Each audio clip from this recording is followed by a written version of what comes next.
Hello दोस्तों, UPSC Hindi के online platform में आप सभी का स्वागत है। दोस्तों, उत्तर प्रदेश प्रीवियस ईयर के प्रश्नों के डिस्कशन के सिलसिले में आज हम लोग का कुल लेक्चर नंबर 12 है और आज हम लोग सन 2011 के जीएस में आए सभी प्रश्नों पर विस्तृत चर्चा करेंगे।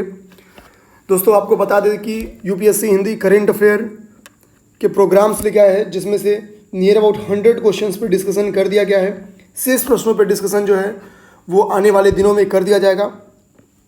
साथ ही साथ हम लोगों ने जनगणना का पूरा क्लास एक ले लिया है, जो 2 घंटे से कम का एक क्लास है, जिसमें से पूरी जनगणना आपको पढ़ा दी गई है। ऐसा चांस है कि इस बार जनगणना से 2 से 3 क्वेश्चन आने का, तो एक बार आप उसे जरूर देख लें। और जो दोस्त इस वीडियो को पहली बार देख रहे हैं, सन 2011 के लेक्चर को पहली बार देख रहे हैं, उनसे रिक्वेस्ट है कि हम लोगों ने सन 2000 से लेके 2010 तक के वीडियोज़ का डिस्कशन कर दिया है और आने वाले 5 दिनों में हम लोग सन 2015 तक के पूरे डिस्कशंस को ख़त्म कर देंगे, जिससे आप लोग बैक ईयर की तैयारी कहीं और से किसी बुक से ना करनी पड़े, आप सीधा इस वीडियो से कर लें। तो चलिए दोस्तों, बिना समय गंवाए स्टार्ट करते हैं। सन 2011 के लेक्चर को ख़त्म करते हैं और देखेंगे कि हम लोग जो पहला क्वेश्चन इसमें वो हिस्ट्री से है और कह रहा है कि 13वीं 14वीं सदी में भारतीय किसान खेती नहीं करते थे। यहाँ पे 4 फसलों के नाम रखे हैं और कह रहे हैं इनमें से किसकी खेती नहीं करते थे। दोस्तों, अगर हम लोग स्टार्ट से ही हड़प्पा पीरियड को और भी संस्कृति को अगर हम लोग धीरे धीरे याद करें तो हम लोग देखेंगे कि गेहूँ, जौ और चावल, इनके साक्ष्य तो आपको बहुत पहले से मिलते हैं।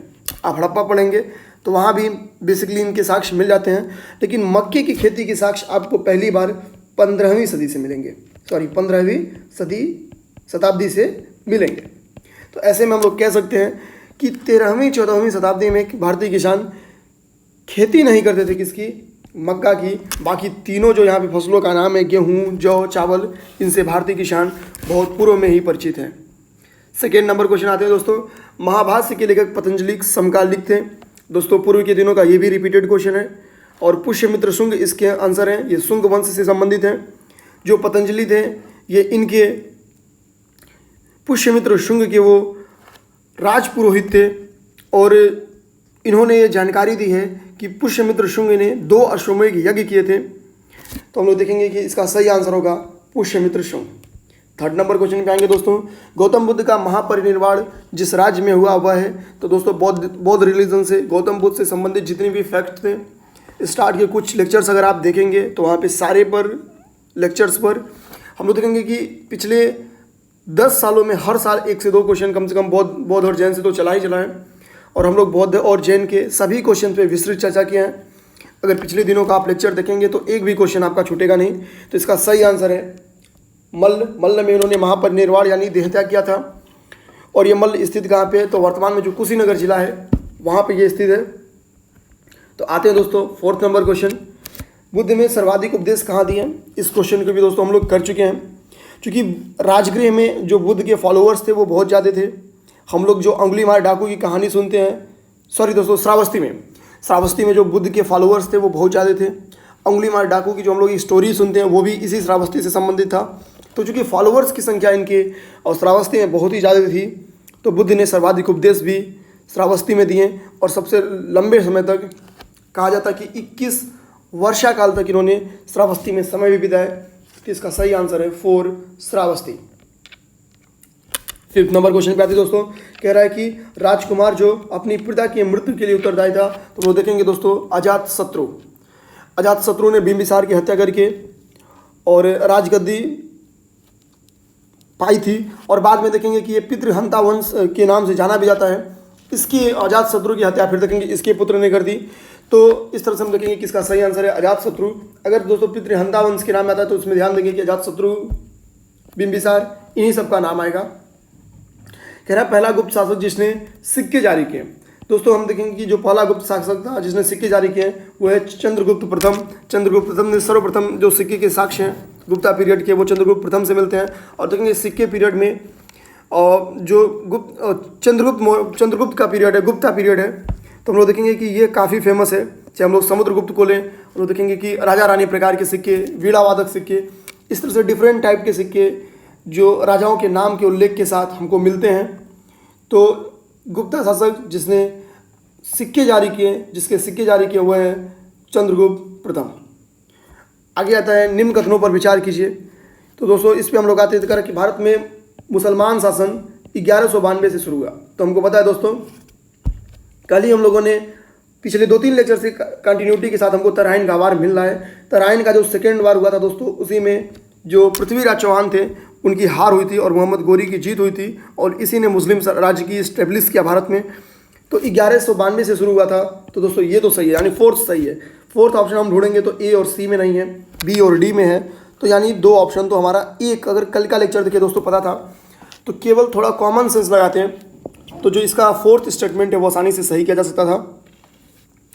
अब आते हैं दोस्तों शक संवत।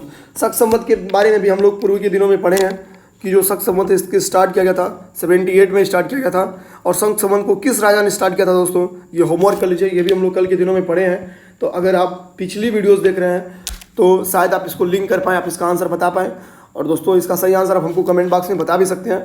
तो इसका सही दूसरा भी सही है। और अगर हम लोग 4 को दोस्तों सही भी कर दिए तो ध्यान से देखिए 2 ऑप्शन दोनों में है, यानी 2 तो नहीं भी पता था तो सही था।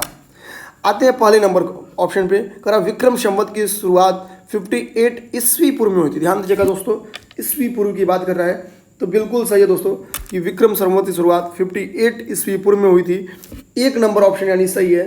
देखेंगे हम लोग ऑप्शन को मैच करें तो ऑप्शन डी में मिल रहा है, यानी हम लोग कह सकते हैं कि 7वें नंबर क्वेश्चन के सारे ऑप्शन सही हैं। यानी गुप्त काल सन 319 से आरंभ हुआ था, तो बिल्कुल सही दोस्तों। देखेंगे नियर अबाउट 200 ईयर्स तक ये पीरियड चला था। 506 या 7 के करीब तक ये चला था। तो 200 अगर हम लोग अप्रॉक्सीमेट याद रखें तो गुप्ता पीरियड जो है वो 319 से स्टार्ट हुआ था। आते हैं दोस्तों हम लोग क्वेश्चन नंबर 8 पे। क्वेश्चन नंबर 8 कह रहा है कि निम्नलिखित सूफी संतों में से कौन एक सर्वप्रथम अजमेर में बस गए थे। तो दोस्तों जो अजमेर में बस गए थे उनका नाम है शेख मोइनुद्दीन चिश्ती। भारत में चिश्ती सिलसिले को जो इस्टेब्लिश करने वाले हैं वो यही हैं, शेख मोइनुद्दीन चिश्ती। और ये गोरी के साथ भारत आए थे, जिसका पृथ्वीराज चौहान ने विरोध भी किया था। हालांकि जब पृथ्वीराज चौहान की हार हो जाती है उसके बाद से इनका रास्ता पूरी तरह से खुल जाता है। आते हैं हम लोग 9 नंबर क्वेश्चन पे। निम्नलिखित में से किसने आगरा की स्थापना की। तो आगरा जो शहर है दोस्तों आज आपका अपना, उसकी स्थापना किसने की थी। तो देखेंगे इसकी स्थापना सिकंदर लोदी ने की थी।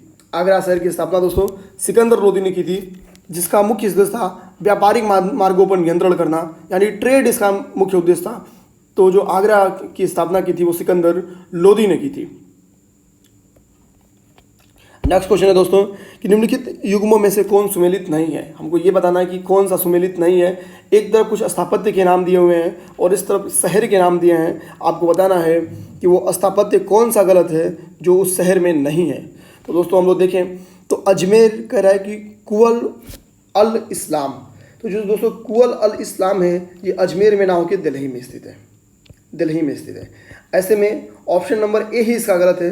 जौनपुर अटाला मस्जिद है, इसके बारे में हम लोग पूर्व के दिनों में पढ़े हैं कि जो अटाला मस्जिद है वो जौनपुर में स्थित है। हम लोग देखेंगे जौनपुर को पूर्व का सिराज कहा जाता था। और आगे आते हैं दोस्तों तो मालवा का कह रहा है कि जहाज महल। तो बिल्कुल सही दोस्तों कि मालवा में जहाज महल जो मालवा में स्थित है और जामा मस्जिद गुलबर्ग में स्थित है। तो बिल्कुल सही दोस्तों ए ऑप्शन इसका गलत है, क्योंकि कुवल उल इस्लाम जो है वो दिल्ली में स्थित है, ना कि अजमेर में। 11वें नंबर क्वेश्चन पे आते हैं दोस्तों कि दिल्ली के किस सुल्तान ने ब्राह्मणों पर भी जजिया कर लगाया। जजिया कर दोस्तों क्या होता था कि गैर धार्मिक कर था।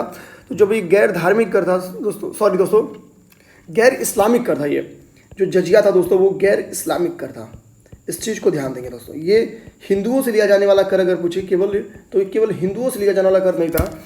जजिया जो था ये गैर इस्लामिक कर था। जो भी इस्लाम नहीं थे, जो भी मुस्लिम नहीं थे, ये उन सभी लोगों से जजिया कर लिया जाता था। और दिल्ली के जिस सुल्तान ने ब्राह्मणों पर जजिया कर लगाया था उस सुल्तान का नाम है फिरोज शाह तुगलक। दोस्तों हम लोगों ने सोचा है कि कम से कम जो दिल्ली सल्तनत है और जो मुग़ल पीरियड है, इनके लिए एक वीडियो, इन दोनों के लिए एक बार एडमिनिस्ट्रेशन यानी इनके प्रशासन को लेके आ जाया जाए, और एक बार इनके जो कल्चर है, आर्ट एंड कल्चर के डेवलपमेंट है, एक वीडियो उनके लिए लेके आ जाए। हम लोग को पूरा विश्वास करिए, हम लोग 2 वीडियो लेके आ गए।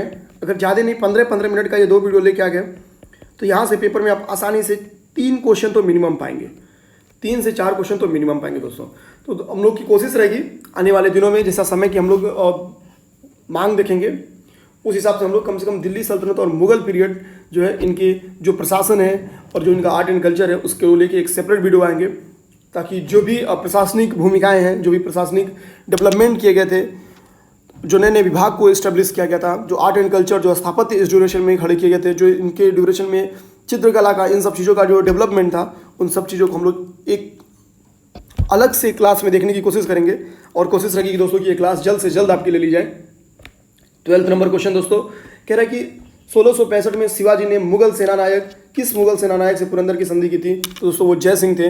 हमको पता है कि जो शिवाजी थे वो मुगलों के कई किले को मराठावाड़ के एरिया में जीत चुके थे, और चूंकि जो मुगल थे उनके दिमाग में था कहीं ना कहीं कि वो दक्षिण में प्रसार करने का, और दक्षिण में उनके पास दो सबसे बड़े जो बाधक थे वो थे, एक तरफ और शिवाजी थे और दूसरी तरफ बीजापुर था। अगर हम लोग भारत देखें तो इस जो इधर बीजापुर था और ये एरिया जो था मराठावाड़ का, यहाँ पे शिवाजी थे।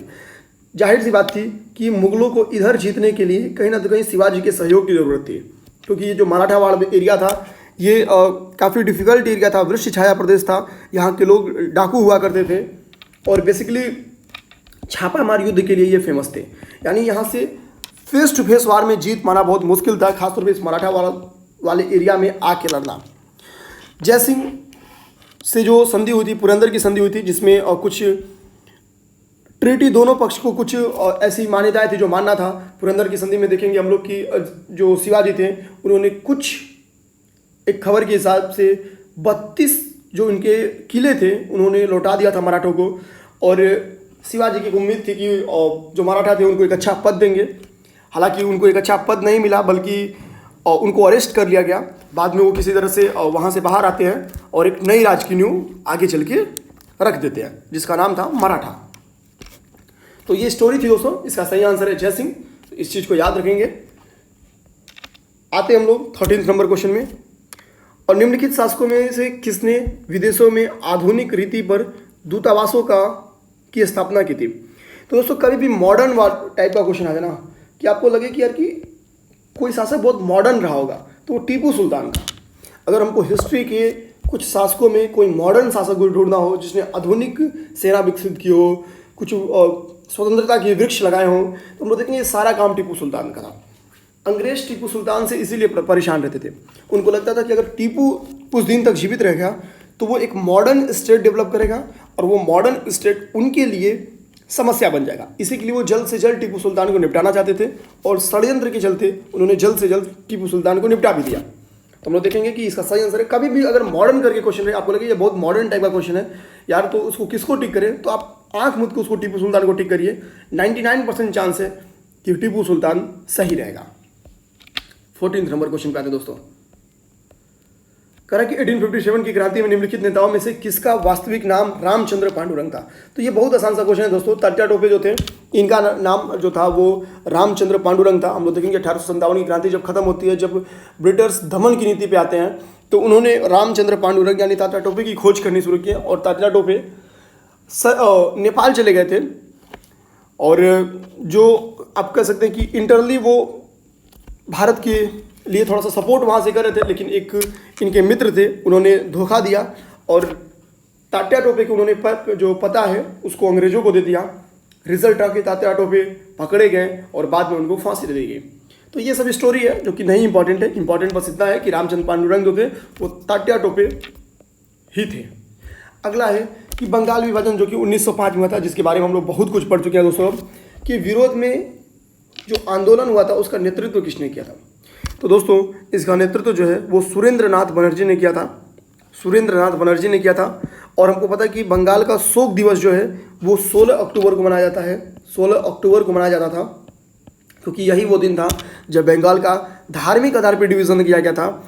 हिंदू और मुस्लिम के आधार पर डिवीज़न किया गया था। हम देखेंगे जो पूर्वी बंगाल था उसका नाम रखा गया था, वो बेसिकली मुस्लिम मेजॉरिटी का एरिया था, और जो पश्चिमी बंगाल था वो बेसिकली हिंदू मेजॉरिटी का एरिया था। हालांकि ब्रिटिशर्स ने और इसका जो तर्क दिया था वो ये दिया था कि बंगाल एक बड़ा लैंड है और ऐसे में इसके एडमिनिस्ट्रेशन क्या है कि वो बहुत प्रॉब्लम क्रिएट कर रही है, और प्रशासनिक सुविधाओं को ध्यान में रखते हुए उन्होंने बंगाल का डिवीज़न किया है, जिसका इतना विरोध हुआ था कि 1911 में थर्ड दिल्ली दरबार के पहले उन्होंने फिर से बंगाल का एकीकरण कर दिया। तो समझ सकते हैं आप, बाकी सारे फैक्ट के बारे में लोग जानकारी पहले ले चुके हैं। अब इसमें 16 नंबर क्वेश्चन कह रहा है कि मैं एक समाजवादी हूँ और गणतंत्रवादी हूँ, मुझे राजाओं और राजकुमारों में विश्वास नहीं है। दोस्तों समाजवादी वर्ड दो कि आप जयप्रकाश नारायण पे भी जा सकते हैं और जवाहरलाल नेहरू पे भी जा सकते हैं, लेकिन साफ साफ अगला स्टेटमेंट बड़ी करें कि मैं गणतंत्रवादी हूँ, राजाओं और राजकुमारों में विश्वास नहीं करता। तो ये स्टेटमेंट था जवाहरलाल नेहरू का, जवाहरलाल नेहरू ने ही ये स्टेटमेंट दिया था। 17 नंबर क्वेश्चन पे आते हैं, निम्नलिखित में से किसने स्वदेशी आंदोलन का नेतृत्व दिल्ली में किया? तो दोस्तों जो दिल्ली में किए थे वो थे सैयद हैदर रजा ने किया था। जो स्वदेशी मूवमेंट था, हम लोग देखेंगे इसी स्वदेशी मूवमेंट के प्रसार को लेके ही कांग्रेस का डिवीज़न हुआ था। बाद में लखनऊ समझौते की तरफ फिर ये एकजुट हुए थे तिलक के जो मेहनत थी उनके परिणाम स्वरूप। अब देखिए तिलक तो दक्षिण भारत में ही सिमट गए थे, तो तिलक तो इसके आंसर हो ही नहीं सकते थे। और लाला लाजपत राय हम लोग जानते हैं कि बहुत एग्रेसिव नेता के तौर पे जाने जाते हैं। तो स्वदेशी मूवमेंट देखेंगे बेसिकली इसका प्रचार जो दिल्ली में किए थे वो सैयद हैदर रजा ने किया था। बस बहुत स्टोरी में जाने से बेहतर है कि सीधा फैक्चुअली जाए, और सैयद हैदर रजा ने इसका जो है दिल्ली में नेतृत्व किया था। आते हैं दोस्तों, अगला है कि निम्नलिखित में से किसने मित्र मेला, किसान जो मित्र मेला संघ है उसको शुरू किया था? तो विनायक दामोदर सावरकर ने शुरू किया था जो मित्र मेला संघ है। और देखेंगे बाद में यही जो मित्र मेला संघ है दोस्तों, ये जो अभिनव भारत है, अभिनव भारत सोसाइटी है, उसमें चेंज किया जाता है, यानी जो अभिनव भारत सोसाइटी है वही मित्र मेला है। तो इस तरह से हम लोग समझ सकते हैं कि इसका जो इस्टेब्लिश किया था वो सावरकर ने किया था। तो अगर आपसे मित्र मेला पूछे या अभिनव भारत पूछे, दोनों एक ही है, यानी हम यहाँ पे कह सकते हैं गंगाधर ही शक्तिमान है, वही वाला कॉन्सेप्ट यहाँ पे मित्र मेला ही आगे चल के अभिनव भारत बना था। तो दोस्तों ये एक आप देख सकते हैं कि उत्तर लेखन मूल्यांकन कार्यक्रम है जो कि यूपीएससी हिंदी के द्वारा आयोजित किया जाता है।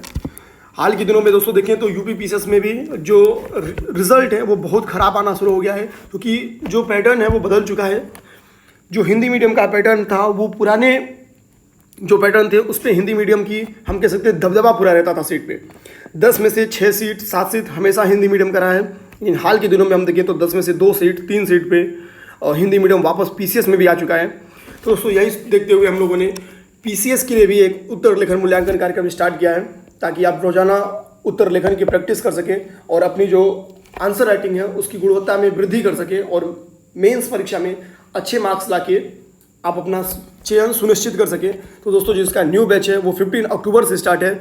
हमारे जो कोर्स की विशेषताएं हैं, इसमें आपकी जो क्वेश्चंस दिए जाएंगे वो आपको 24 घंटे में चेक करके उसकी अच्छे से जांच करके उसकी मैक्रो एवं मैक्रो एनालिसिस करके आपको दी जाएगी। साथ ही में अपने मॉडल आंसर दिया जाएगा, आपको ग्राफ, केस स्टडी, इन सब चीज़ों को यूज कैसे किया जाए ताकि आपके मार्क्स अच्छे आएँ, क्वेश्चन की समझ क्या हो, किसी क्वेश्चन को कैसे पार्ट में ब्रेक करने का तरीका है। तो ये सारी चीज़ें हम लोग अपने आंसर राइटिंग प्रोग्राम में आपको सिखाएंगे। और हम लोग का पूरा विश्वास है दोस्तों कि अगर आप 1 महीने करके देखिए, आपकी जो आंसर राइटिंग स्किल है उसमें डेवलपमेंट आपको देखने को जरूर मिलेगी, ये हम लोग की गारंटी है। तो दोस्तों आंसर राइटिंग से रिलेटेड किसी भी जानकारी के लिए आप हम लोग को 9711143850 पे व्हाट्सअप कर सकते हैं। और ये बैच जो है वो 15 अक्टूबर यानी यूपी पीसीएस के प्रीलिम्स के 4 दिन के बाद स्टार्ट होगा। तो चलिए दोस्तों बस आगे बढ़ते हैं इसमें। अगला क्वेश्चन है स्वतंत्रता एवं राष्ट्रीय आंदोलन। स्वतंत्रता एवं राष्ट्रीय आंदोलन पे है, निम्नलिखित में से वो कौन था जो काकोरी षड्यंत्र कांड से फांसी से बच गया था? अब दोस्तों जाहिर सी बात है कि आपको अगर आंख मूंद के टिक करना तो आप किसको टिक करेंगे? चंद्रशेखर आजाद, क्योंकि इन्होंने खुद को गोली मारी थी तो फांसी तो उनको हुआ ही नहीं था। यानी आपको काकोरी षड्यंत्र कांड अगर नहीं भी पता है तो भी आप इसका सही आंसर कर सकते थे चंद्रशेखर आजाद। बट दोस्तों थोड़ा सा काकोरी षड्यंत्र केस देख लेते हैं। देखेंगे दोस्तों कि जो 20 का दशक है यानी 1920 का जो पीरियड था दोस्तों, इसमें जो सोशलिस्ट हम कह सकते जो समाजवाद था ये काफ़ी बढ़ने लगा था। और समाजवाद का बढ़ना अंग्रेजों के लिए हमेशा से वो अपने लिए खतरा माने हैं। हम देखेंगे इसी बीच में वहाँ पे कानपुर में हिंदुस्तान रिपब्लिक एसोसिएशन की स्टेब्लिश किया गया और इसी के विरोध में एक तरह से हम लोग कह सकते हैं कि अंग्रेजों ने काकोरी षड्यंत्र कांड किया। और इस काकोरी षड्यंत्र में के दोषी के रूप में अशफाक उल्लाह खां, राजेंद्र लाहिड़ी, राम प्रसाद बिस्मिल, इनको अशफाक उल्लाह खान इनको फांसी दे दिया। तो कौन कौन से इनको? राजेंद्र लाहिड़ी, राम प्रसाद बिस्मिल, अशफाक उल्लाह खां।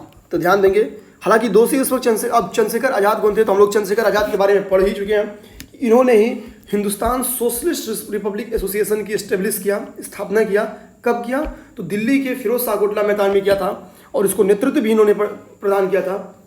तो चंद्रशेखर आज़ाद के बारे में पूर्व के दिनों में हम लोग लगभग 3 से 4 क्वेश्चन लगा चुके हैं दोस्तों। एक बार उस फैक्ट को आप जरूर देखेंगे। चंद्रशेखर आज़ाद से इसके अलावा इसका बहुत कम चांस है कि इन फैक्ट से हटके भी कुछ फैक्ट जाए, तो आप देख लें। अगर चंद्रशेखर आज़ाद पे कोई भी क्वेश्चन आता है तो आपका बहुत आसानी से लग जाएगा।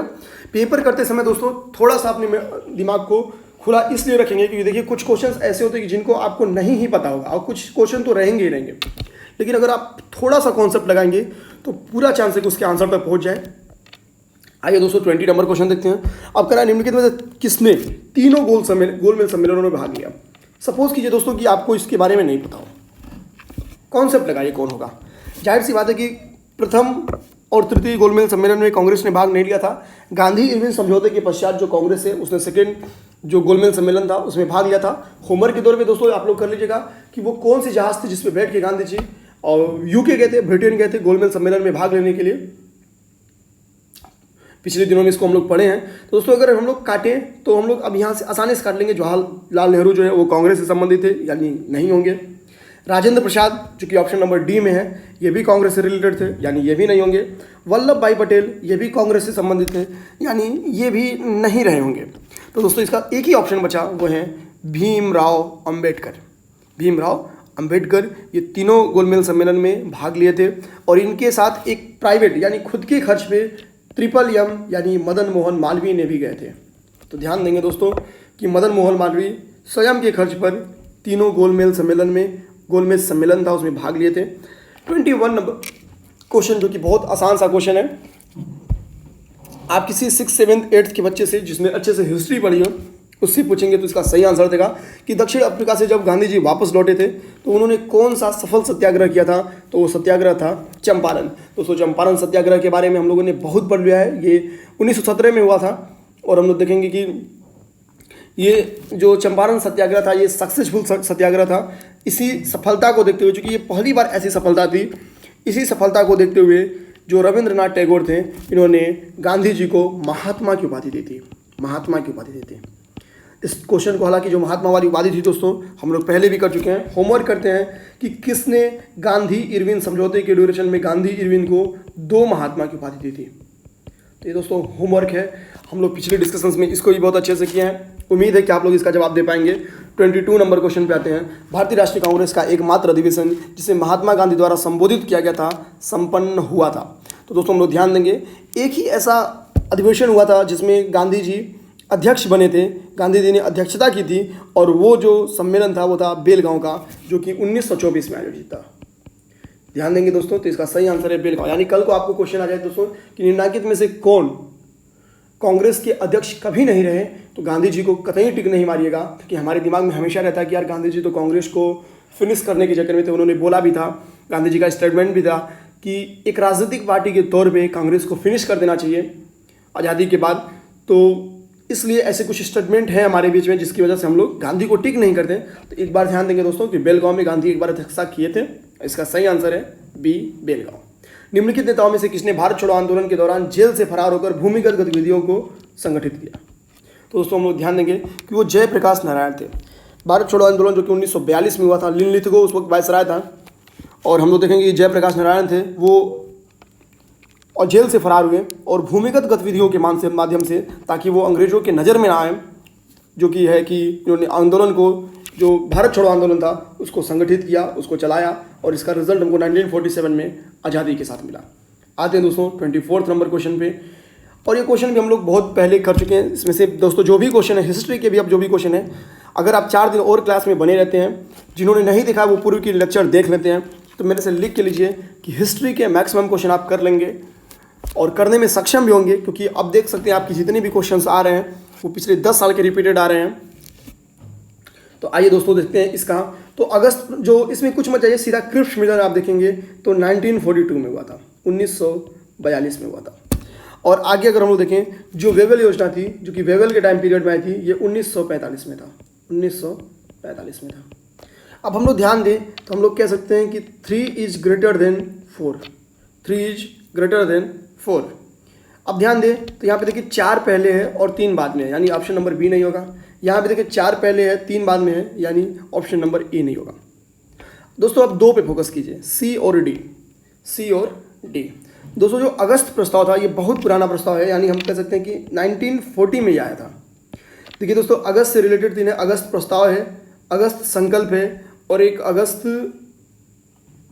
प्रस्ताव है, एक अगस्त संकल्प है, जो कि संकल्प जो है दोस्तों वो गांधी जी का है, और एक अगस्त योजना है शायद। तो इन तीनों चीज़ों को हम लोग चूंकि पिछले दिनों में देखें, एक बार देख लीजिएगा दोस्तों। मेरे को लगता है कि क्लास नंबर 4 में हम लोगों ने किया था। अगस्त संकल्प हमको पूरा याद है कि महात्मा गांधी जी के द्वारा था और यही लास्ट में आया था। तो कभी अगस्त प्रस्ताव, अगस्त संकल्प और एक शायद योजना था, इन तीनों को अरेंज करने के लिए आए, तो जो गांधी जी का संकल्प था वो सबसे लास्ट में था। इस चीज़ को आप ध्यान देंगे। तो अगस्त प्रस्ताव यहाँ से आपको मिल ही गया कि कब था, 1940 में था। तो इस तरह से हम लोग ऑप्शन पे पहुँचने की कोशिश करें तो एक जो है वो सबसे बड़ा हो गया। अब हम लोग बचा ऑप्शन जो सी है और जो डी है उस पर फोकस करें तो हमको सीधा देखने को मिल रहा है कि ऑप्शन सी सही हो जाएगा, क्योंकि यहाँ पे एक तो 4 के बाद है लेकिन यहाँ पे एक सबसे पहले है। आते हैं ऑप्शन दोस्तों। देखिए दोस्तों, ये तरीके अगर आप अपनाएंगे, अगर आपको कालानुक्रम के एक भी पॉइंट पता है तो आप आसानी से कम 2 ऑप्शन को तो इग्नोर कर देंगे और ईजिली आंसर तक पहुँच जाएंगे। थोड़ा कॉमन सेंस अगर सटीक बैठ गया तो ये पूरा चांस है कि वो क्वेश्चन आप सही कर दें। निम्नलिखित में से किसने 1920 के नागपुर के भारतीय राष्ट्रीय कांग्रेस के अधिवेशन में असहयोग के प्रस्ताव को प्रस्तावित किया? दोस्तों हम लोग ध्यान देंगे, जो असहयोग आंदोलन था वो 1920 में चला था। हमको बताइए खिलाफत मूवमेंट जो हुआ था उसके साथ चला था। खिलाफत आंदोलन क्यों हुआ था? तो दोस्तों हम लोग पढ़ चुके हैं कि जो खिलाफत आंदोलन हुआ था वो फर्स्ट वर्ल्ड वार के पश्चात जो ब्रिटेन और तुर्की के संबंध हुए थे, जिसने जो तुर्की के साथ जो ब्रिटेन का एक हम कह सकते हैं कि जो थोपा गया एक बंटवारा था, हम देखेंगे उसमें तुर्की को तोड़ दिया गया था। उस संधि के बारे में हम लोग पढ़ चुके हैं दोस्तों। जो संधि की गई थी तुर्की के साथ, आप लोग सेकेंड नंबर लेक्चर देखेंगे, अगर सेकेंड लेक्चर उसमें उस संधि पे चर्चा की गई है तो हम लोग बताएंगे कि आप लोग वो संधि कौन सी थी जो संधि की गई थी तुर्की और ब्रिटेन के बीच में।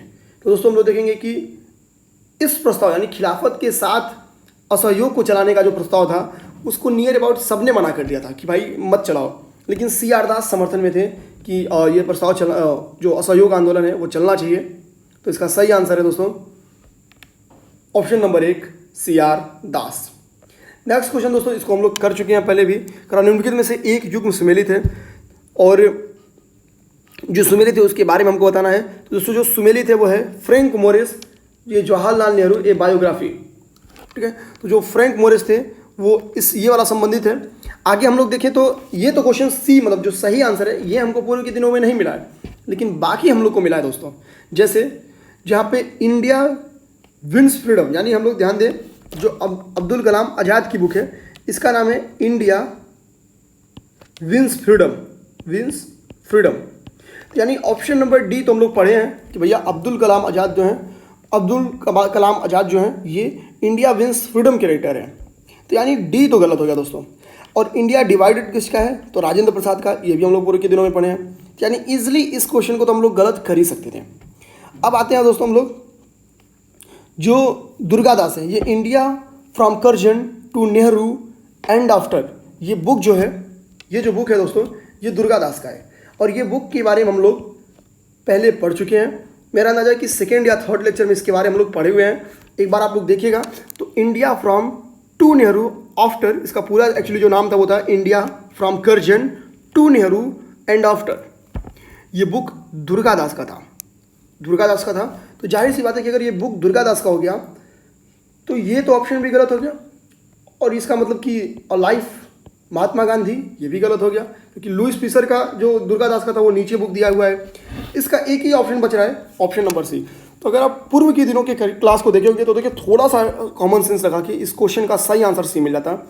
आते हैं दोस्तों, यहाँ पे क्वेश्चन है कि कुछ झील के नाम दिए हैं और नगर के नाम दिए हैं। आपको बताना है कि कौन सा झील जो है नगर के किनारे स्टेब्लिश है। तो यहाँ पे ईरी लिया है, मिचिगन लिखा है, ओंटारियो लिखा है और सुपीरियर लिखा है। और यहाँ पे नगरों के नाम लिखा है डुलूट, डेट्रायट, गैरी और हैमिल्टन। ध्यान देंगे दोस्तों कि जो इरी झील है उसके पास जो है वो डेट्रॉइट नगर है, और ये पूरा यूएसए के नगर है, ध्यान देंगे इस चीज़ को, ध्यान देंगे यूएसए के नगर है। जो मिशिगन है झील है वो उसके जो नगर है उसके पास वो है गैरी नगर है।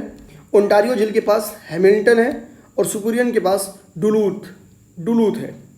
तो ये चारों झीलें यूएसए की हैं, इरी, मिशिगन, ओंटारियो और सुपीरियर। इरी डेट्रॉइट के पास है, यानी हम लोग मिशिगन, गैरी, ओंटारियो, हैमिल्टन नगर, सुपीरियर, डुलूथ। कम से कम दोस्तों ये दो बेहद इंपॉर्टेंट है, इरी और डेट्रॉइट और सुपीरियर, डुलूथ, इसको जरूर याद करिएगा। बाकी दो को भी एक बार जरूर देखिएगा, ओंटारियो, हैमिल्टन, मिशिगन, गैरी।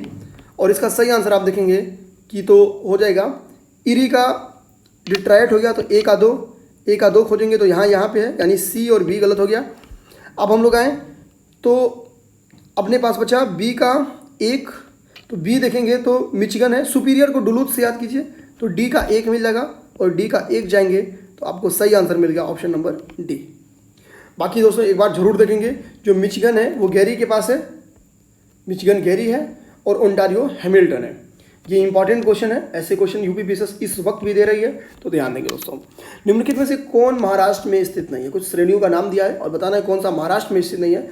इसमें सबसे अच्छा जो इग्नोर कीजिए, अब जो मांडो पहाड़ियाँ दोस्तों ये गुजरात में स्थित है। मांडो पहाड़ियाँ जो वो गुजरात में स्थित है।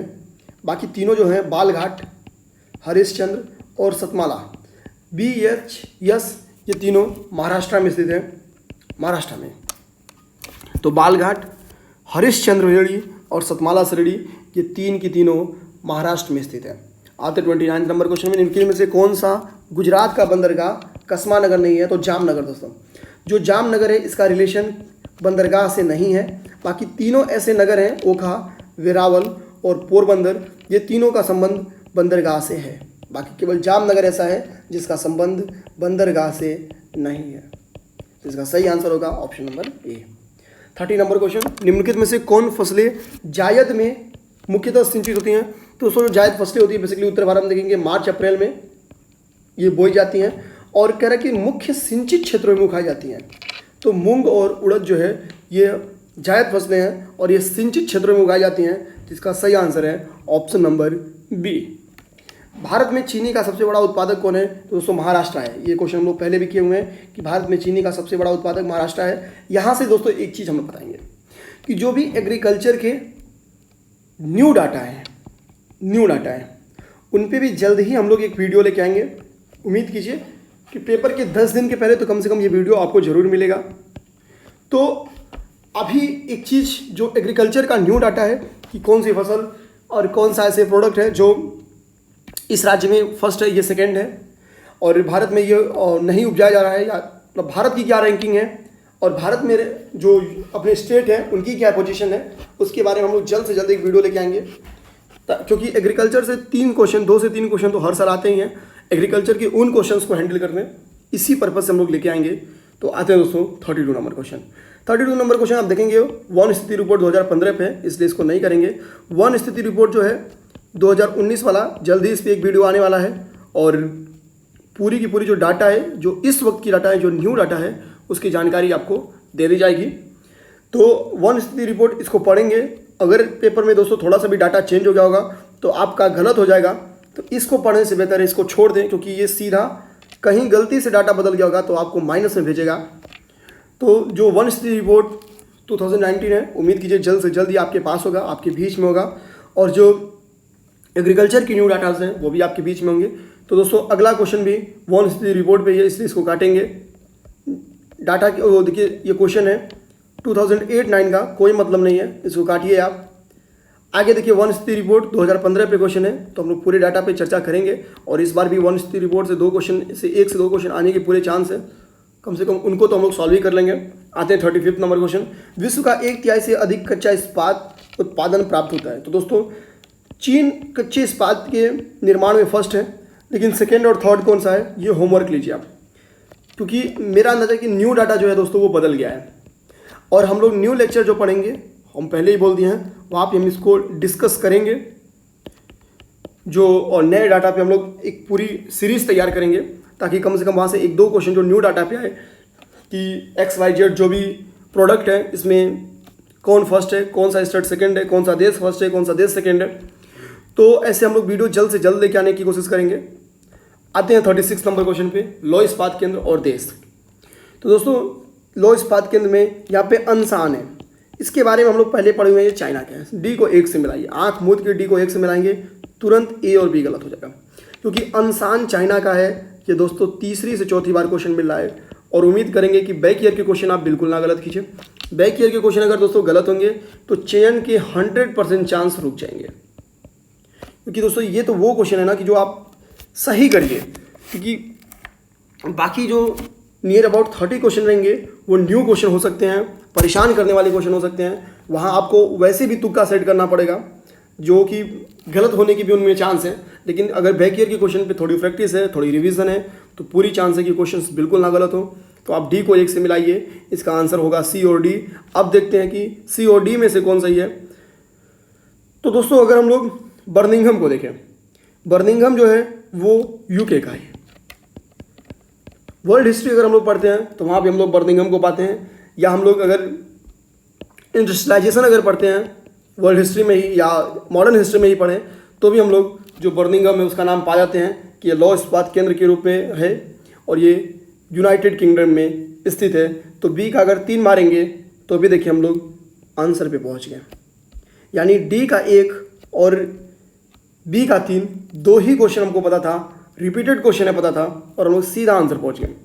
अब जो हैमिल्टन है दोस्तों, जो हैमिल्टन है तो हैमिल्टन कनाडा का है, हैमिल्टन कनाडा का है। इसके बारे में भी हम लोग पढ़ चुके हैं दोस्तों। हैमिल्टन जो लौह इस्पात केंद्र है वो कनाडा का है, इसके बारे में भी पढ़ चुके हैं। इसमें केवल एक ही नया मिला था दोस्तों, और जो एक नया मिला है उसका नाम है एसन। एसन का संबंध किससे है? तो एसन का संबंध जर्मनी से है।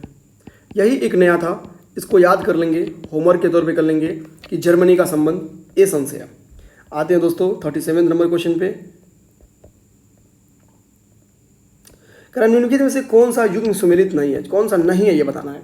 ध्यान देंगे कि यहाँ पे कुछ तेल शोधन केंद्रों के नाम दिए हैं, तेल शोधन केंद्रों के नाम दिए हैं या तेल शोधन शालाओं के नाम दिए हैं, जैसे कोयली, नागपट्टिनम, नुमालीगढ़ और मनाली। तो दोस्तों जो कोयली है वो गुजरात में स्थित है, जो नागपट्टिनम है वो तमिलनाडु में स्थित है, जो नुमालीगढ़ है वो असम में स्थित है, और जो मनाली है वो तमिलनाडु में स्थित है। कितने लोग उल्लू मनाली सोच के इसी तमिलनाडु को गलत मान लेते हैं, लेकिन दोस्तों ध्यान देंगे ये वो मनाली नहीं है, ये तेल शोधन वाली मनाली है। तो ध्यान देंगे मनाली जो है वो तमिलनाडु में है, तो ये सही है। नुमालीगढ़ असम में है, ये भी सही है।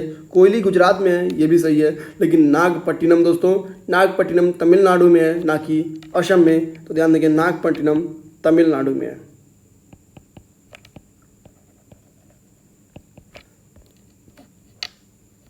थर्टी 38 नंबर क्वेश्चन दोस्तों, और जनसंख्या और नगरीकरण का एक क्वेश्चन भी हम नहीं करेंगे, क्योंकि हम लोग पूरी एक घंटा 50 मिनट की क्लास बना के आ चुके हैं, यानी 2 घंटे से कम की क्लास है। और विश्वास मानिए आप उस क्लास को जरूर देखिए, बहुत बेनिफिशियल क्लास है। आप यूपीपीसीएस दे रहे हों या आयोग से संबंधित कोई भी परीक्षाओं दे रहे हो, चाहे आरओ दे रहे हों, या फिर आप कुछ बीईओ टाइप के एग्जाम कुछ भी ऐसा, या यूपी SSSC दे रहे हो, तो इन सारे एग्जामिनेशन में भी वो जनसंख्या एवं नगरीकरण आपको लाभ करेगी, जब तक 2012 का न्यू डाटा नहीं आता है।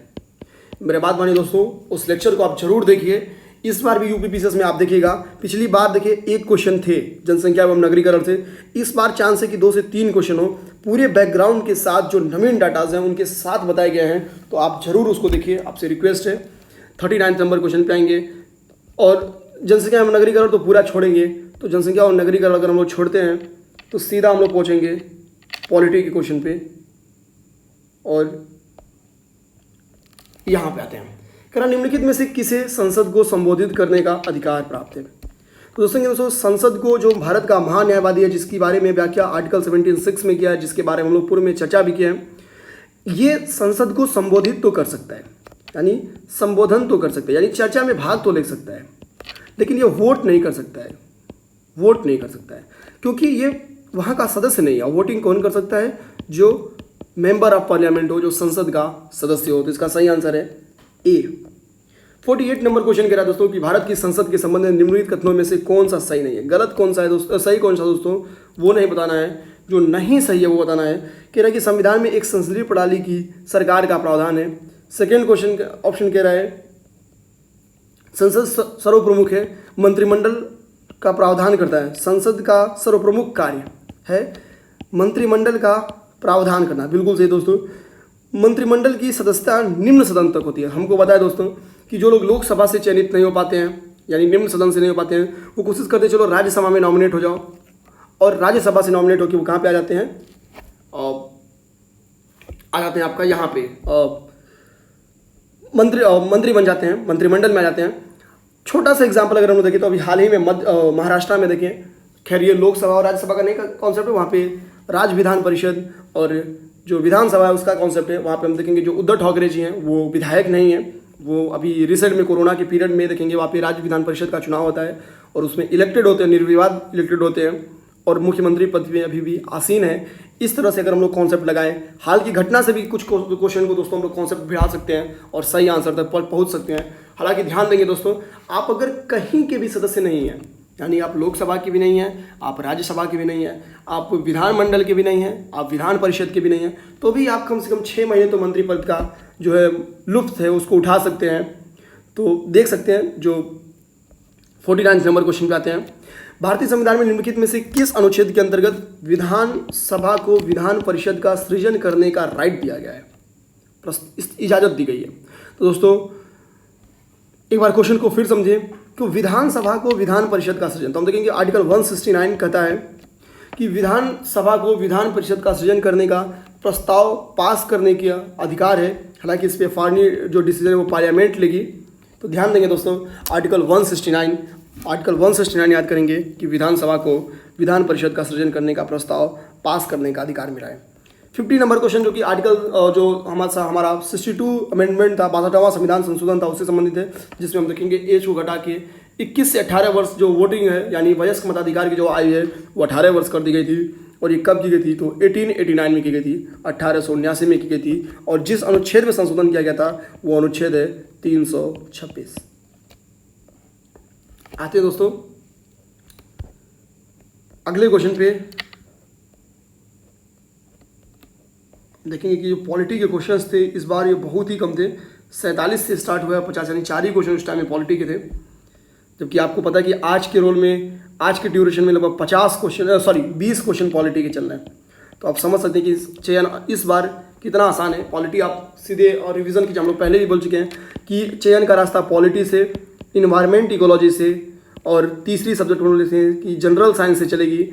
इसके साथ साथ अगर आप लोग बैक ईयर का डिस्कशन कर रहे हैं, करेंट का जो क्लास लिया जा रहा है वो कर ले रहे हैं, साथ ही में जो घटना चक्र की दृष्टि आई है दोस्तों, दृष्टि आई है, अगर आप उसको कर लेते हैं तो निसंदेह आप जो मेंस लिखने का कॉल आने वाला है वहाँ पे आपका नाम हो सकता है। जबकि आपको पता है कि इस बार का कंपटीशन मतलब हर बार के प्रीलिम्स से बहुत टफ है, सीटों की संख्या बहुत कम है, तो आप समझ सकते हैं। और वैसे भी आप देखिए जितनी सीटें निकल रही हैं वो पूरी सीटों पे और वैकेंसी फिल भी नहीं हो रही है। इसी बार देखिए 12 से 14 सीटें खाली हो गई हैं, उस पर योग्य अभ्यर्थी ना मिलने के कारण उसको छोड़ा गया है।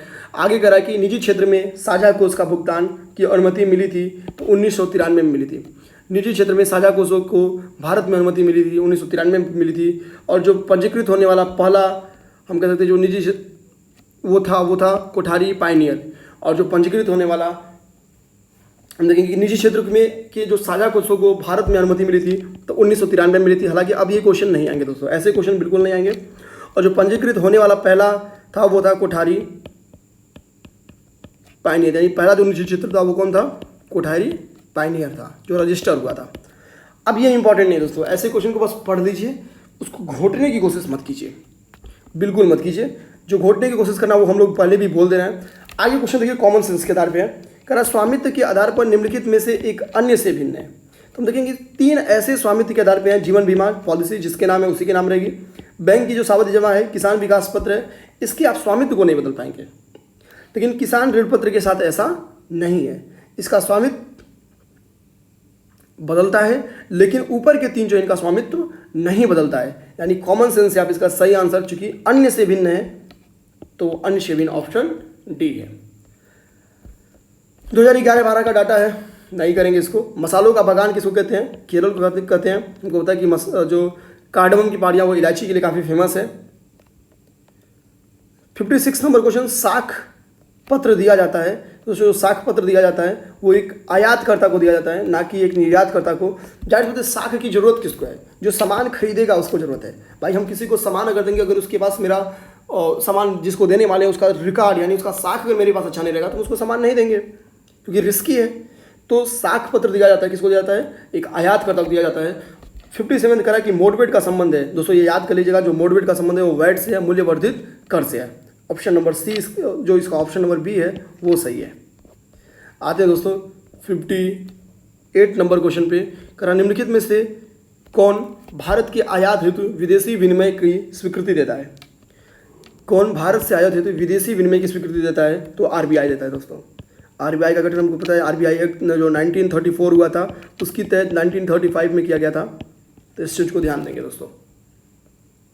और बाद में इसका राष्ट्रीयकरण 1949 में किया गया है। 1949 में किया गया है, इसको लिख देते हैं साफ साफ, 1949 में किया गया है और टाइम था 1 जनवरी। अब ऐसे क्वेश्चन हालांकि 1 जनवरी 2 जनवरी ऐसा आना बंद हो चुका है, लेकिन बस देख लेंगे। कौन सा संगठन विदेशी व्यापार का संवर्धन करता है? तो दोस्तों हम लोग पहले बोले हैं कि अगर आपको पता है तो कोई बात नहीं है, वरना ऐसे ऑप्शन में आप सीधा डी टिक कीजिए। और ये सही भी है कि यहाँ पे ईसीजीसी जिसका नाम है export credit guarantee corporation of India, MMCC, तो जो एमएमटीसी है दोस्तों, एमएमटीसी है उसका नाम है minerals and metals trading corporation limited. और उसके बाद से थर्ड है एसटीसी, इसका नाम है state trading corporation of India. ये तीनों विदेशी व्यापार का संवर्धन करते हैं। ये ऐसे संगठन है जो विदेशी व्यापार का संगठन करते हैं, संवर्धन करते हैं। तो ऑप्शन इसका डी सही है। 60 नंबर क्वेश्चन, आयात की प्रक्रिया आरंभ होती है तो इंडेट से होती है दोस्तों। आयात को हमको याद करने का तरीका, आयात को इंपोर्ट कहते हैं और इंडेट में भी आई है, इंपोर्ट में भी आई है। तो आयात की प्रक्रिया आरंभ होती है तो इंडेट से आरंभ होती है। आगे हम लोग 61 टू जो करेंट का क्वेश्चन है छोड़ेंगे, विज्ञान के क्वेश्चन पे आएंगे। और कह रहा निम्नलिखित में से सुमेलित नहीं है। दोस्तों इसका बहुत आसान क्वेश्चन क्या है कि सीधे कह रहा कि निम्नलिखित में से तो सुमेलित नहीं है, जो सुमेलित नहीं हमको ये बताना है। और यहाँ पे पेंसिलिन की खोज में दिया है जे परकिंस। तो हमको पता है जो पेंसिलिन की खोज किए थे वो अलेक्जेंडर फ्लेमिंग के थे, अलेक्जेंडर फ्लेमिंग के थे, अलेक्जेंडर फ्लेमिंग के थे। और इसकी खोज उन्होंने 1928 में की थी। बाकी तीनों सही है दोस्तों। और ये वेरी इंपॉर्टेंट क्वेश्चन है। ऐसे खोजों पे एक क्वेश्चन आते हैं और हम लोग सारे खोजों का एक वीडियो बनाएंगे, जल्द से जल्द एक वीडियो बनाएंगे सारे खोजों का, ताकि आप लोग खोज से आया हुआ वीडियो, खासतौर पर जो बैक ईयर का हो निश्चित ना करो। तो निश्चिंत रहिए, जल्द से जल्द आपको वीडियो मिलेगा। जो जीएस के स्पेशल अलग से वीडियोज़ लिए जाएंगे उनमें आपको मिल जाएगा। कह रहा किसी व्यक्ति का पूरा प्रतिबिंब देखने के लिए एक समतल दर्पण की न्यूनतम ऊंचाई होती है, तो दोस्तों वो बिल आधी होती है। आपको किसी भी व्यक्ति का पूरा प्रतिबिंब देखना है, किसी वस्तु का पूरा प्रतिबिंब देखना है, तो आप जितनी उसकी हाइट है उसकी आधी समतल दर्पण दीजिए और आप उसका पूरा प्रतिबिंब देख सकते हैं। आगे कह रहा ब्लैक होल सिद्धांत का प्रतिपादक कौन है? तो चंद्रशेखर है, एस चंद्रशेखर है। बेहद इंपॉर्टेंट क्वेश्चन है। चंद्रशेखर, सीमा चंद्रशेखर, इन पे क्वेश्चन आते ही रहते हैं, तो बिल्कुल देखेंगे। जो ब्लैक होल्स होते हैं दोस्तों, इनका जो ग्रेविटेशन फोर्स होता है वो बहुत ज़्यादा होता है। और ब्लैक होल पे क्वेश्चन यूपीपीसीएस 2019 में भी आया है।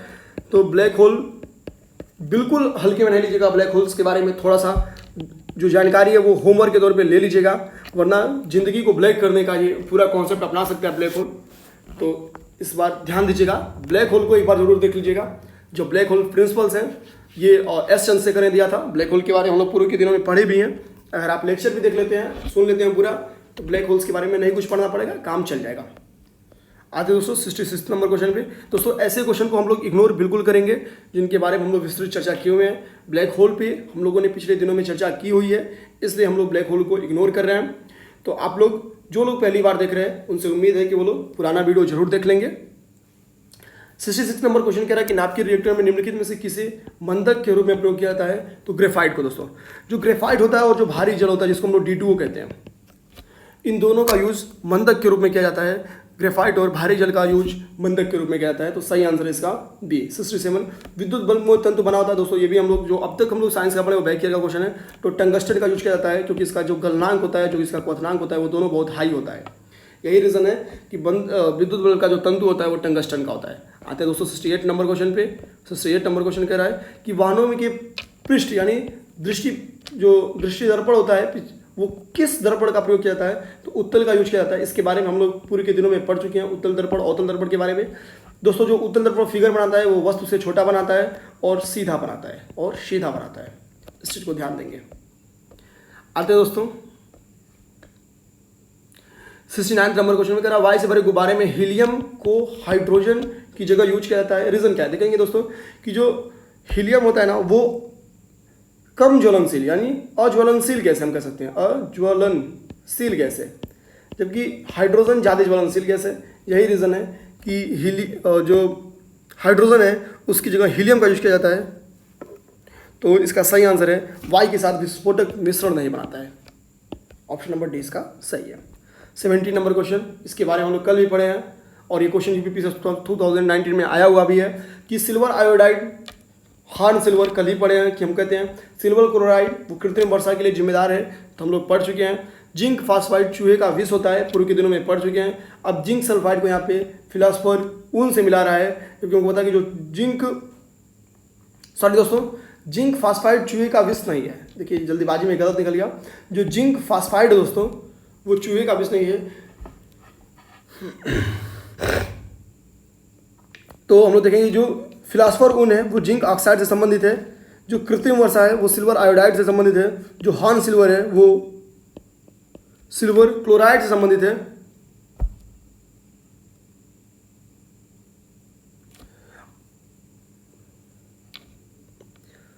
वन सेकेंड दोस्तों, इस क्वेश्चन को एक बार दोबारा करेंगे। एक्चुअली क्वेश्चन पढ़ने में गलती हो गई, इस क्वेश्चन के लिए सॉरी दोस्तों, एक सेकंड। इस क्वेश्चन में हम लोग ये पढ़ लें कि कौन सा सुमेलित नहीं है, जबकि इसमें पूछा है कौन सा सुमेलित है, ये हमको बताना है।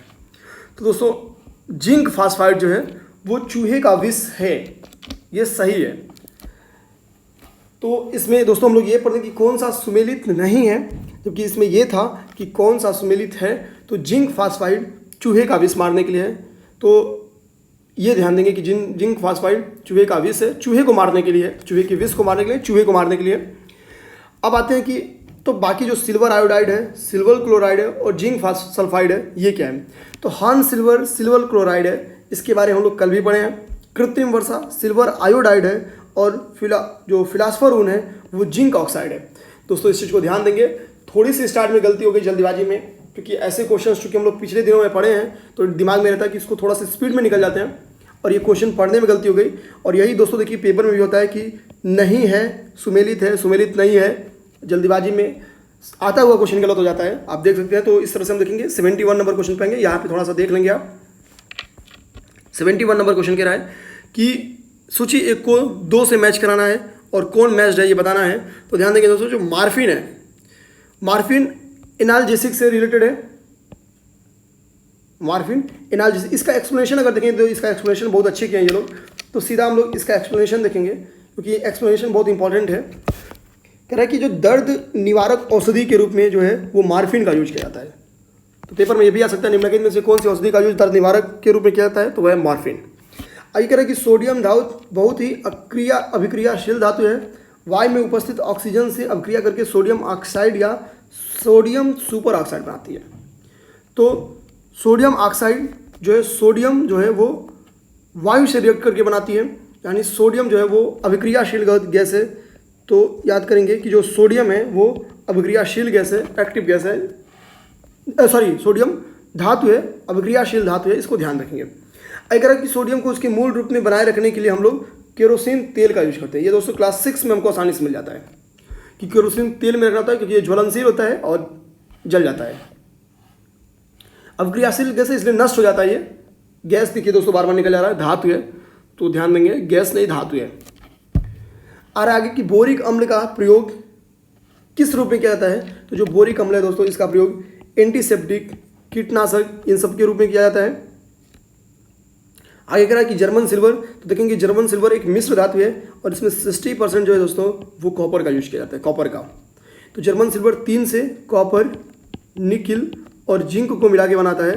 जो कॉपर है इसमें 60% यूज होता है, उसके बाद से जो निकिल है वो 20% और जो जिंक है वो भी 20%। यानी जिंक और जो निकिल है उसके जो औसत होते हैं वो सेम होते हैं, लेकिन कॉपर 60% होता है, 3 गुना होता है। आते हैं दोस्तों हम लोग 72 नंबर क्वेश्चन में। कह रहा है प्रशीतन यानी खाद्य परिरक्षण में मदद करता है, तो जो जैव रासायनिक अभिक्रिया की दर को कम कर देते हैं। जैव रासायनिक अभिक्रिया की दम को कम कर देंगे तो किण्वन की जो दर होती है जो कि वो कम हो जाती है। यही रीज़न है कि जो खाद्य परिरक्षण में प्रशीतन का यूज किया जाता है।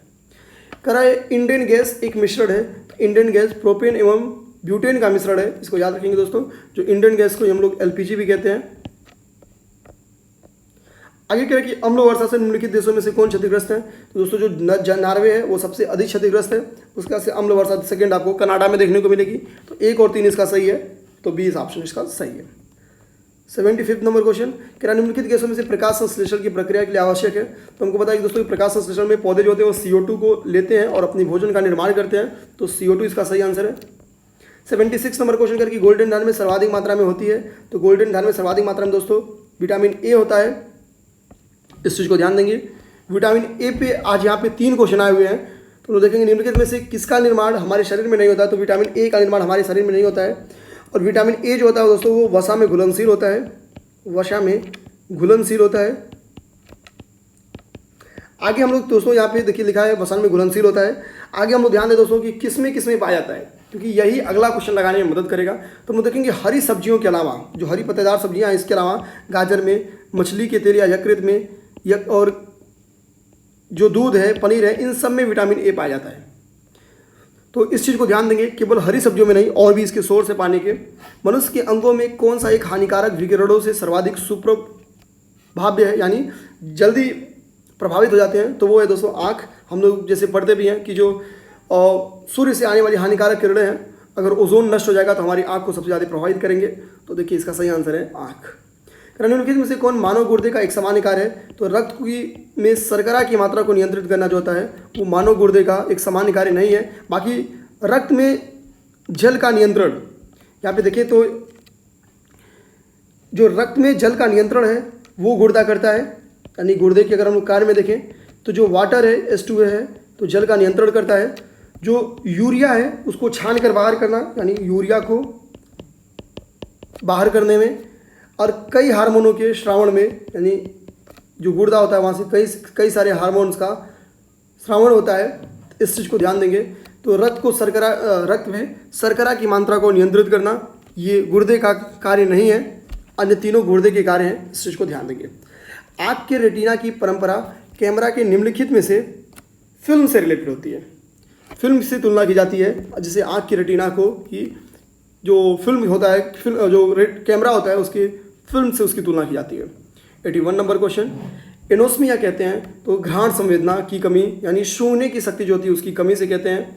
तो जो एनोस्मिया है दोस्तों वो घ्राण संवेदना की कमी से है। इसमें बेसिकली क्या था कि मनुष्य की जो सूंघने की शक्ति होती है वो लगभग नष्ट हो जाती है। कथन और कारण में कह रहा है कि यदि कोई व्यक्ति हरी सब्जियां खाना बंद कर दे तो उसे रतौंधी हो जाएगी। तो जाहिर सी बात है दोस्तों कि जो रतौंधी होता है वो विटामिन ए की कमी से होता है। लेकिन हमको पता है कि विटामिन ए के सोर्स केवल हरी सब्जियां नहीं हैं, अन्य भी सोर्स हैं जिनके बारे में अभी हम लोग ऊपर पढ़े हैं। यानी ए गलत हो गया और रीज़न सही हो गया, तो ए गलत हो गया और रीज़न सही हो गया, कथन और कारण सही है। इसका सही आंसर डी हो गया।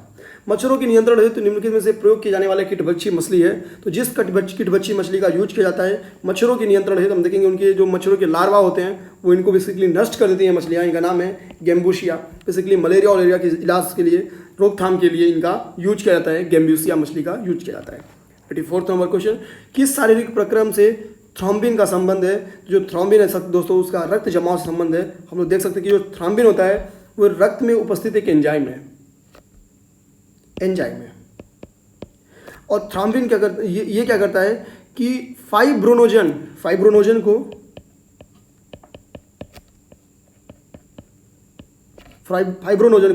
फाइब्रिन में कन्वर्ट करता है।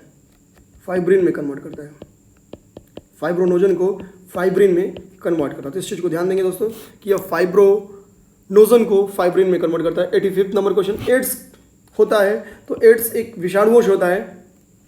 इस चीज़ को ध्यान देंगे कि एड्स विषाणुवश होता है और एड्स में बेसिकली क्या होता है, जो हमारी रोग प्रतिरोधक क्षमता होती है वो बहुत कम हो जाती है और हम लोग रोग के लिए सुभेद्य हो जाते हैं। 86 नंबर क्वेश्चन, बीएमडी परीक्षण किया जाता है। तो जो बीएमडी परीक्षण है दोस्तों वो किस लिए किया जाता है हमको ये बताना है। तो बीएमडी परीक्षण ऑस्टियोपोरोसिस को पहचान करने में किया जाता है। तो बीएमडी परीक्षण ओस्टियोपोरोसिस को पहचान करने में किया जाता है। जो ओस्टियोपोरोसिस होता है दोस्तों, इसमें हम लोग अगर ध्यान देंगे तो जो शरीर की हड्डियाँ होती हैं उनका क्षरण प्रारंभ हो जाता है। ओस्टियोपोरोसिस में क्या होता है कि जो शरीर की हड्डियाँ होती हैं उनका क्षरण होता है। तो जो बीएमडी है इसका यूज करते हैं। बीएमडी का अर्थ है बोन मिनरल डेंसिटी, इसका यूज किया जाता है। आगे कह रहा है कि एमनियोसिंटोसिस एक तरीका है जो बताता है, तो ये भ्रूण के लिंग को बताता है। बेसिकली हाल ही में इसको बैन किया गया है ताकि जो लिंगानुपात है उसको बढ़ाया जा सके। तो यह एमनियोसिंटोसिस ही है जिसने लिंगानुपात को भारत में बहुत ही कम कर दिया। निम्नलिखित में से कौन स्कर्वी रोग के इलाज के लिए उपयोगी है? तो हमको पता है दोस्तों कि स्कर्वी रोग के इलाज के लिए विटामिन सी की जरूरत पड़ती है और विटामिन सी सर्वाधिक आंवले में पाया जाता है। आगे कह रहा है कि निम्नलिखित में से कौन सूचना प्रणाली की शब्दावली है का भाग है? निम्नलिखित में से कौन सूचना प्रौद्योगिकी की शब्दावली का भाग है? तो हम देखेंगे जो प्रोटोकॉल है, जो लॉगिन है, जो आर्ची है, ये तीन के तीनों का संबंध किया है कि इंफॉर्मेशन टेक्नोलॉजी से है और उपर्युक्त सभी इसका आंसर हो जाएगा। 19 नंबर क्वेश्चन पे आते हैं दोस्तों। इसमें कह रहा है जनपद दिया है और मुख्यालय दिया है दोस्तों यहाँ पे ध्यान देंगे तो कुशीनगर का पडरौना है। तो अगर हम लोग डी का 3 तरह से, तो ऑप्शन सी और ऑप्शन बी गलत हो जाएगा। तो उस कुशीनगर का पडरौना हुआ। तो अब यहाँ से ध्यान से देखें कानपुर देहात, तो कानपुर देहात है दोस्तों वो अकबरपुर है। तो यानी बी का 1 सही है, बी का 1। तो हम लोग देख लें कि डी का 3 हो गया और बी का 1 हो गया, बी का 1 हो गया। तो इसका सही आंसर ए हो गया। लेकिन थोड़ा सा यहाँ पे क्वेश्चन में गलती है दोस्तों। जो गलती है उसको देख लेते हैं कि यहाँ पे संत रविदास जो है, संत रविदास नगर जो है, इसको मैच करवाया है, कहीं ऑप्शन नहीं दिया है। जबकि संत रविदास का जो है वो भदोही है, संत रविदास का भदोही है। इस चीज़ को ध्यान देंगे कि जो संत रविदास का मुख्यालय है वो कहाँ पे है, नगर का, वो भदोही में ही है। जबकि कहीं भी ऑप्शन में भदोही नहीं है। और जो ओरई है दोस्तों, ओरई जो है दोस्तों वो जालौन का मुख्यालय है। इस चीज़ को ध्यान देंगे। इस क्वेश्चन में थोड़ा सा गलती थी। संत रविदास भदोही का मुख्यालय भदोही में है। आगे करें कि प्रसिद्ध चरुकुला नृत्य जिसके बारे में हम लोग पढ़ चुके हैं, ये ब्रजभूमि से संबंधित है। ये एक प्रकार का घड़ा नृत्य है, यहाँ पे लिख लेते हैं, ये एक प्रकार का घड़ा नृत्य है। 92 नंबर क्वेश्चन करें कि सरदार वल्लभ भाई पटेल कृषि विश्वविद्यालय कहाँ अवस्थित है? तो ये मेरठ में अवस्थित है।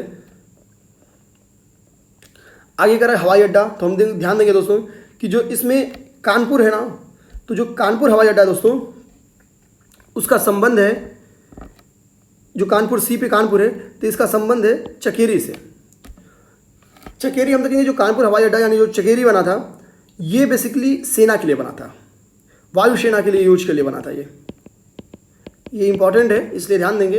तो कानपुर जो है वो चकेरी से है। अगर हम लोग सी के 4 पे जाएंगे तो 2 ऑप्शन तो ऑलरेडी गलत हो गया। अब हमारे पास बचा है लखनऊ, वाराणसी और आगरा। तो लखनऊ अगर हम लोग ध्यान दे देखो तो लखनऊ का जो हवाई अड्डा उसको कहते हैं अमौशी, यानी ए का 3। तो अमौशी देखेंगे तो ए का 3 और कानपुर का चकेरी तो बी का 4, सी का 4। तो इस तरह से हमको ऑप्शन नंबर डी मिल गया। अब हम लोग देखिए जो वाराणसी है दोस्तों, वाराणसी है, तो वाराणसी का है बाबतपुर, वाराणसी का बाबतपुर है। और जो एक बचा आगरा बचा उसका खेरिया है। उत्तर प्रदेश का राजकीय पक्षी है सारस है, बच्चे को पता है सारस है। 95 नंबर क्वेश्चन करा अति लोकप्रिय धार्मिक नृत्य कल्याण जो पत्रिका थी, धार्मिक पत्रिका थी, वो प्रकाशित थी दोस्तों हम देखेंगे गोरखपुर से है। इस गोरखपुर में हम लोग देखेंगे कि गीता प्रेस है, गीता प्रेस है। और इसके संपादक जो थे वो हनुमान प्रसाद पोद्दार थे। गीता प्रेस दोस्तों गोरखपुर में, इस चीज़ को ध्यान देंगे। निम्नलिखित में से कौन सा युग्म सुमेलित नहीं है? तो इसमें जो जेके मंदिर कह रहा ना दोस्तों, ये लखनऊ में ना होकर कानपुर में है, कानपुर में है। जो भी लोग कानपुर के होंगे उनको पता होगा कि जेके मंदिर कानपुर में ना कि लखनऊ में। बाकी वृंदावन मथुरा है, विश्वनाथ मंदिर वाराणसी है, देवी पाटन मंदिर तुलसीपुर है। तीनों देख लेंगे, इंपॉर्टेंट है। जेके मंदिर बहुत आसान सा ऑप्शन, इसमें गलत पहचाना था तो वो आसानी से पहचान में आ गया। 97 नंबर क्वेश्चन नहीं करेंगे। 98 से देखिए रीजनिंग शुरू हो गया। और हम लोग पहले ही बता दें कि रीजनिंग और मैथमेटिक्स की जो क्लास है वो रमन सर ले रहे हैं, तो आप लोग उनकी वीडियोज़ को जरूर देख लीजिए। जिनको भी थोड़ी सी सीसेट में प्रॉब्लम है उस प्रॉब्लम का सोल्यूशन वहाँ से निकल जाएगा। आगे हम लोग दोस्तों रीजनिंग, मैथमेटिक्स और जो करंट के क्वेश्चन थे उस टाइम पीरियड के उसको छोड़ के सीधा हम लोग विविधा पे जाएंगे, क्योंकि अब एक ही टॉपिक बचा है। और लोग देखेंगे जो WWW के आविष्कारक एवं संपादक थे वो हैं टिम बर्नर्स ली। WWW का मतलब है वर्ल्ड वाइड वेब। 137 नंबर पे आते हैं, निम्नलिखित में से किस राज्य ने संस्कृत भाषा को राज्य का द्वितीय राजभाषा का दर्जा दिया? तो ध्यान देंगे दोस्तों, कोई भी ऐसा राज्य नहीं है जिसमें संस्कृत राजभाषा हो। हालांकि द्वितीय राजभाषा का दर्जा इसको 2010 में उत्तराखंड ने दिया था। प्रक्षेपास्त्र अस्त्र है, तो ये जो प्रक्षेपास्त्र है वो हवा से हवा में मार करता है और इसका डेवलपमेंट जो है वो DRDO ने किया है। आगे कह रहा है कि पंडित दुर्गा लाल, बालगुडी जयराम, लाल बाल मुरली कृष्ण और अमृता शेरगिल, इनका संबंध किससे है? तो ध्यान दें दोस्तों कि जो पंडित दुर्गा लाल हैं ये डांस से यानी नृत्य से संबंधित है। जो लालगुडी जयरामन है ये संगीत से संबंधित है। तो दुर्गा लाल डांस से हो गए तो D का 2। लालगुडी जयरामन, तो ये लालगुडी जयरामन जो है दोस्तों ये वाद्य संगीत से है, तो ये लोग देखते हैं कि B का 4 चल जाएंगे। C का 3 यानी बाल मुरली कृष्ण जो है वो चित्रकला से संबंधित है। और जो अमृता शेरगिल है वो वाद्य संगीत से संबंधित है। तो एक बार देख लेते हैं, वाद्य संगीत ये अमृता जी हैं, डांस करने वाले दुर्गा जी हैं, चित्रकला से जो संबंधित है वो कृष्ण जी है, और कंठ संगीत से जो संबंधित है, जो कंठ संगीत से संबंधित है वो है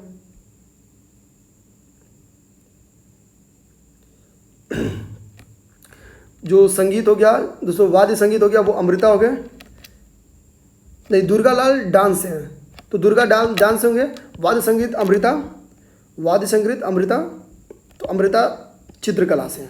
सॉरी दोस्तों, यहाँ पे ध्यान देंगे दोस्तों, यहाँ पे थोड़ा सा जो अमृता शेरगिल है दोस्तों वो चित्रकला से संबंधित है और जो दुर्गा लाल है वो डांस से संबंधित है। तो दुर्गा लाल का डांस तो मिला जैसे, वैसे ही हम लोग को सही आंसर इसका मिल जाएगा। एक सेकेंड, जो दुर्गा लाल है यहाँ से अगर D का 2 चले जाएं तो A का 2 चले जाएं तो A का 2 देखिए यहाँ पे मिल गया, तो ऑप्शन C और B तो गलत हो गया इसका। अब हमारे पास बचा है जयराम कृष्ण और अमृता शेरगिल। तो अमृता शेरगिल चित्रकला से है, तो अमृता शेरगिल जब चित्रकला से होगी तो D का 3 हो गया और D का 3 यहाँ पे मिला, तो ऑप्शन A इसका सही हो गया, ऑप्शन A इसका सही हो गया। आगे हम लोग देखते हैं C का 4, तो जो कृष्ण जी हैं वो संगीत से हैं, मुरली कृष्ण जो है वो संगीत से संबंधित है, मुरली कृष्ण, तो बाल मुरली कृष्ण संगीत से संबंधित है। और जो लालगुडी जयरामन है, जो लालगुडी जयरामन है वो कंठ संगीत से संबंधित है। आते हैं दोस्तों अगले क्वेश्चन पे। दक्षिण भारत का त्यौहार ओणम संबंधित है, तो यह महाबली से संबंधित है और ये ओणम कहाँ मनाया जाता है? केरल में मनाया जाता है। अतापू निम्नलिखित त्योहारों में से किससे संबंधित है? तो अतापू जो है वो ओणम से संबंधित है और ये भी केरल राज्य में मनाया जाता है। सन सिटी अवस्थित है, जो सन सिटी है वो साउथ अफ्रीका में अवस्थित है। इस चीज को ध्यान दें कि सन सिटी साउथ अफ्रीका में अवस्थित है। दुग्ध की में अग्रणी है, तो जाहिर सी बात है इसमें इंडिया होगा अग्रणी, तो जहाँ पे इंडिया नहीं है आगे उसको काट दीजिए। और अब बचा हमारे पास फर्स्ट पे भारत और सेकंड पे यहाँ पे चीन दे रहा है। चीन दूध क्या पियेंगे? वो मांस मछली वाले हैं। ध्यान देंगे कि भारत के बाद से अगले पे है USA, तो इसका सही आंसर है B, भारत, USA, फिर चाइना है, उसके बाद से रूस का नंबर है। 144 नंबर क्वेश्चन पे जाए, निम्नलिखित में से जो राष्ट्रीय राजधानी प्रदेश है उसमें अवस्थित है, तो राष्ट्रीय राजधानी प्रदेश में दोस्तों देखेंगे कि हम लोग खुर्जा, करनाल और रोहतक ये तीनों हैं। तो खुर्जा, करनाल और रोहतक ये तीन की तीनों राष्ट्रीय राजधानी क्षेत्र में है, अम्बाला राष्ट्रीय राजधानी क्षेत्र में नहीं है, इस चीज़ को ध्यान देंगे। आगे कह रहा कि कुलगार्दी ऑस्ट्रेलिया के जिस प्रांत में अवस्थित है वो कौन सा है? तो वेस्टर्न ऑस्ट्रेलिया में कुलगार्डी है। बेसिकली ये गोल्ड के लिए, ये जो सोने की खान है यहाँ पे पर्याप्त मात्रा में स्थित है, तो गोल्ड के लिए जाना जाता है कुलगार्डी को, ये वेस्टर्न ऑस्ट्रेलिया में स्थित है। ठुमरी गायिका गिरजा देवी संबंधित है, तो ये बनारस घराने से संबंधित है। आगे आते हैं, फर्रुखाबाद जाना जाता है, तो ये हाथ की छपाई जिसको जरदोजी कहा जाता है, जरदोजी कहा जाता है, हाथ की छपाई के लिए फेमस है जिनको जरदोजी कहा जाता है। हरित विकास जो कि ग्रीन डेवलपमेंट है, इसके राइटर हैं W.S. Adams, W.S. एडम्स। विश्व जल संरक्षण दिवस मनाया जाता है, तो 22 मार्च को मनाया जाता है। 5 जून को हमको पता है कि जो विश्व पर्यावरण दिवस है वो मनाया जाता है। 28 फरवरी को दोस्तों राष्ट्रीय विज्ञान दिवस मनाया जाता है। और 11 जुलाई को दोस्तों विश्व जनसंख्या दिवस मनाया जाता है। इस बार 11 जुलाई इंपॉर्टेंट है, विश्व जनसंख्या दिवस मनाया जाता है, ध्यान देंगे। 150 पेरियार गेम अभ्यारण्य स्थित है, तो प्रसिद्ध है, तो ये जंगली हाथियों के लिए प्रसिद्ध है। तो इस तरह से दोस्तों जीएस के जितने भी क्वेश्चन थे वो सारे क्वेश्चंस का हम लोगों ने डिस्कशन कर लिया है। बीच में एक आध क्वेश्चन थोड़ी सी जल्दीबाजी में गलत निकला, तो उसको बस बेसिक है, उसको आप देख लेंगे। एक क्वेश्चन मतलब उसको हम लोग रिवीजन करके तुरंत सही भी कर दिए हैं, तो गलत कुछ नहीं पड़े हम लोग, तो ध्यान देंगे। बाकी जीएस के अब हम लोग बहुत समय नहीं दे रहे हैं टॉपिक्स पे, क्योंकि जो भी समझने वाला टॉपिक था वो सारे टॉपिक्स को हम लोगों ने पूर्व के दिनों में समझ लिए हैं। और हम देखेंगे पूर्व के दिनों में जो हमारी वीडियोस भी बने हैं वो 1.5 घंटे से 2 घंटे के बीच के बने हैं। और हम लोग इसी के लिए दोस्तों जो टॉपिक हैं जिनको हम लोग अच्छे से पढ़ दिए हैं वहाँ समय नहीं दे रहे हैं, आगे बढ़ रहे हैं। दोस्तों आपसे निवेदन है कि इन्वायरमेंट इकोलॉजी, जनरल साइंस और पॉलिटी के लिए घटना चक्र आप जरूर पढ़िएगा, बैक ईयर के लगाने के साथ साथ, बैक ईयर के साथ साथ आप पढ़ लीजिएगा। और करेंट पे फोकस जरूर कीजिए, जनसंख्या जो क्लास ली गई है उसको कर लीजिए। और नियर अबाउट आपका इस बार प्रीलिम्स में चयन लगभग श्योर हो जाएगा। तो धन्यवाद दोस्तों, मिलते हैं कल।